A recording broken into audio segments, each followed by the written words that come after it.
गुरु ब्रह्मा गुरु विष्णु गुरुदेव महेश्वरो गुरु साक्षात् परम ब्रह्म तस्मै श्री गुरुदेव नमः। बरहापीरं नटवरवपो कर्णयो कर्णिकारं विप्रवासकनकविशं भजन्ते च माला। सचिदानन्दरूपाय विशुद्धपत्याधितवे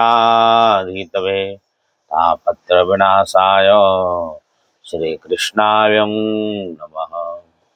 श्री राधे मेरे स्वामिनी मैं राधे जुगदास जन्म जन्म मह दीजियो श्री वृंदावन कुमार।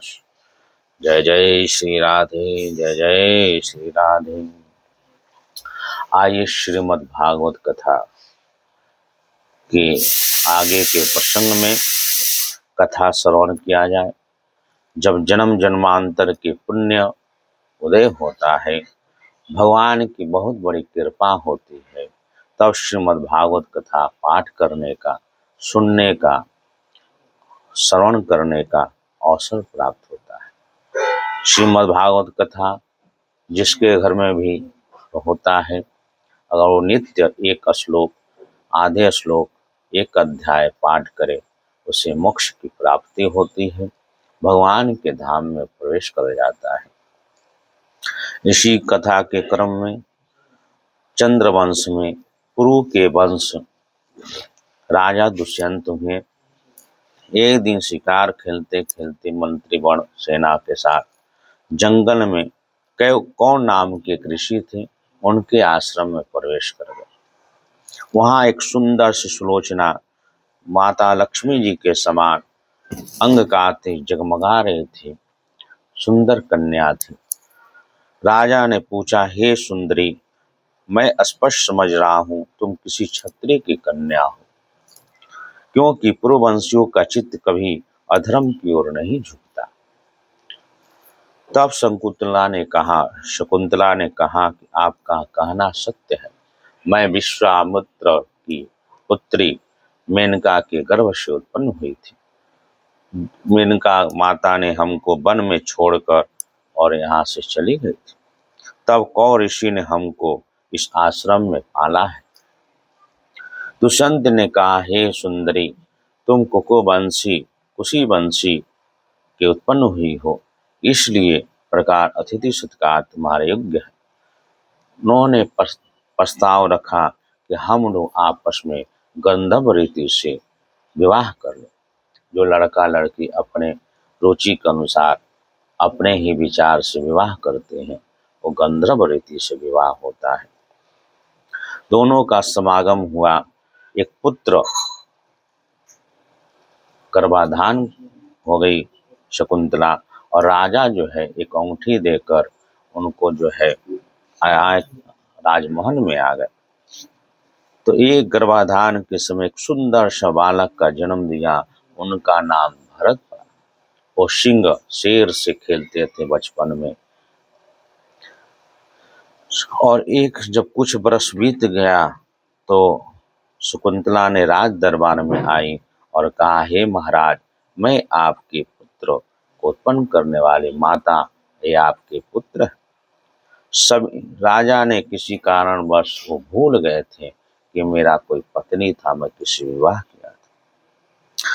जब सारी सभा में उनका अपमान होने लगा, तब आकाशवाणी हुआ। उस जिसका वक्ता नहीं दिख रहा था, जिसने सब लोगों ने सुना, ऐसी आकाशवाणी ने वह कहा, पुत्र को उत्पन्न करने वाली माता केवल धोखनी के समान है। वास्तव में पुत्र पिता का ही है, क्योंकि पिता ही पुत्र के रूप में उत्पन्न होता है। इसलिए हे दुष्यंत, तुम शकुंतला का तिरस्कार मत करो और अपने पुत्र का भरण पोषण करो। राजन, वंश की वृद्धि करने वाला पुत्र अपने पिता के नरक में उबार लेता है। शकुंतला का कहना बिल्कुल ठीक है, इसलिए गर्भ को धारण करने वाले तुम ही। इस तरह जब आकाशवाणी हुई, तब दुष्यंत ने भरत को स्वीकार किया। भरत बहुत ही महान राजा हुए, भगवान श्री हरि के भक्त हुए। उन्होंने ऐसे ऐसे यज्ञ किए जो आने वाला समय में कोई कर नहीं पाएगा। उन्होंने एक एक वृद्ध ब्राह्मण को 13,084 गौएं दान किए थे। ऐसे 44, 55, 78 घोड़े, 133 यज्ञ किए थे। इस प्रकार युगों के 137 यज्ञ किए थे राजा भरत ने। उन्हीं के नाम से भारत वर्ष नाम पड़ा है। हो कंधर्व बाकी अनेक राजाओं को जीतकर पृथ्वी का राज कर रहे थे। इनकी जो 3 पत्नियां थीं, वो उन्होंने ऐसे कह दिया था कि तुम्हारे पुत्र हमारे योग्य नहीं है, तो उन्होंने अपना गर्भ को गिरा दिया था। इसी कारण में चिंता करते करते इनकी कोई संतान नहीं हुआ, तो पुत्र प्राप्ति के लिए यज्ञ जो है इन्हों कर रहे थे। तब उसमें यज्ञ देवता निकलकर भरद्वाज नाम के एक पुत्र थे, उनको राजा भरत को दिया। ये भरद्वाज की कथा एक ऐसे है कि एक बार बृहस्पति देव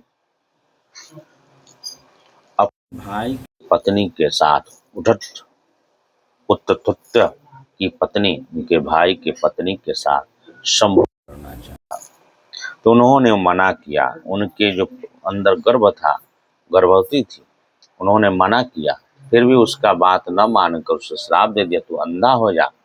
और इन्होंने गर्भ संभोग कर लिया। तो उनकी जो पत्नी थी, भाई की पत्नी, वो डर गई कि हमारे पति मुझे छोड़ न दें, इसलिए वो बच्चे को त्याग दिया, गर्भाधान से बाहर निकाल दिया। तब बृहस्पति देव ने कहा, तुम इस लड़के को त्यागो मत, इसका भरण पोषण करो, ये हम दोनों का पुत्र है। तब रानी ने नहीं माना, कहा कि ये आपका ही पुत्र है, ये आप जाने, हम इसको भरण पोषण नहीं करेंगे। भर यानी दाज। तब उन्होंने दोनों छोड़कर, वो बच्चे को छोड़कर चले गए। तब देवताओं ने 49 मधुगण ने उन भरद्वाज को जो है पाला पोसा। जब ये राजा भरत पुत्र प्राप्ति के लिए यज्ञ किए, तो 49 मधुगण ने आकर वही भरद्वाज को उनको अर्पण किया। तब से भरत जी का लड़का दत्तक पुत्र में कहलाए, और उन्हीं के वंश से फिर आगे कथा बढ़ा। इसी के वंश में एक राजा रंतिदेव की कथा है, जो बहुत बड़ा, जैसे राजा बलिदानी थे, कर्णदानी थे, उसी तरह रंतिदेव बहुत बड़ी दानी थे। अपना सारा धन जो है सब दान कर दिया। तब भगवान इनकी परीक्षा लेने के लिए रंतिदेव के बहुत दिनों तक भूखे रहे पूरा परिवार। कुछ अन्न मिला, उसमें एक नीच चंडाल के रूप में आया और कहा कि मुझे बहुत भूख लगी है। तब भगवान की उसमें से प्रसाद थोड़ा सा दे दिए। फिर थोड़ा सा, फिर कोई एक अतिथि रूप में आए और जो है कहा कि मुझे बहुत प्यास लगी है, तो उन्होंने जल दे दिया। इसी तरह लास्ट में जब थोड़ा सा बचा, तो जो है फिर से भगवान स्वरूप में फिर से प्रकट हो गए, कहा कि मुझे बहुत भूख लगी। इस तरह कुत्ते के रूप में आ गए, सब अपना अन्न खिला दिया। उसी दिन से पूरा परिवार उनका भूखा था।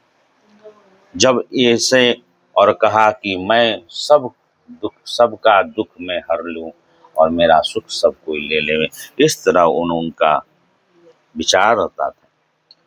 तो भगवान परीक्षा पूरी हो जाने पर अपने भक्तों के अभिलाषा को पूर्ण करने के लिए त्रिभुवन स्वामी ब्रह्मा विष्णु महेश तीनों उनके सामने प्रकट हुए। रंतिदेव उनके चरणों में नमस्कार करके उनसे कुछ लेना थाना है नहीं, भगवान की कृपा शक्ति स्पृहा सहित हो गया और प्रेम भाव से भक्ति पात्र से मन को भगवान वासुदेव में तन्मय कर दिया। कुछ नहीं मांगा, भगवान के सिवाय कोई वस्तु इच्छा थी नहीं, मन पूर्ण रूप से भगवान में लगा दिया और योगी हो गए और भगवान के आश्रित भक्त बनकर गए। ऐसे राजा रंतिदेव की कथा है, जो भगवान के बहुत बड़े भक्त थे। भगवान ने ब्रह्मा विष्णु महेश उनको दर्शन दिया। इसी के वंश में बहुत सी कथाएं हैं। आगे कल मगध देश राजाओं का, पंचाल कौरों का वर्णन होगा। श्रीमद् भागवत कथा सच्चिदानंद रूपाय विश्वोत्पत्त्यादितवे तापत्र विनाशाय श्री कृष्णाय नमः। इस कलिकाल में केवल हरि नाम संकीर्तनम यस्य कलौ नास्ति कलौ नास्ति, इसके सिवाय कोई साधन नहीं है। हरे शरणम हरे शरणम हरे शरणम। जय जय श्री राधे, जय जय श्री राधे, जय श्री राधे।